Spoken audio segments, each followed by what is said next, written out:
আচ্ছা, আপনি কত বছর বাঁচবেন? ৬০ বছর? কি কম হয়ে গেল? আচ্ছা, বড় জোর ৭০ না হয় ৭৫ বছর। আর যদি খুব লাকি হন তাহলে ৮০ অথবা তার একটু বেশি। টিক টিক করে কিন্তু সেকেন্ড সময় চলে যাচ্ছে, আর টুক করে হাতে জমে থাকা সব সেকেন্ড শেষ হয়ে যাবে একদিন। একজন মানুষের কাছে যখন কয়েকশো কোটি টাকা থাকে তখন তাকে টাকার বিলাসিতা মানায়। যার কাছে কয়েকশো টাকা আছে তাকে কিন্তু টাকার বিলাসিতা মানায় না। আপনার আয়ু যদি কয়েক হাজার বছর হতো তাহলেই সময়ের বিলাসিতা আপনাকে মানাতো। এত অল্প আয়ুতে মন খারাপ, কষ্ট, পচা ব্যাপার স্যাপার গুলোতে সময় নষ্ট সুযোগ কই?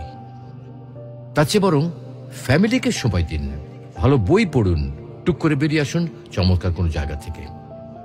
রাত জেগে আকাশ দেখুন, ভোরের সূর্যোদয় দেখুন, সন্ধ্যায় পাখিরা কিভাবে ঘরে ফেরে সেটা দেখুন।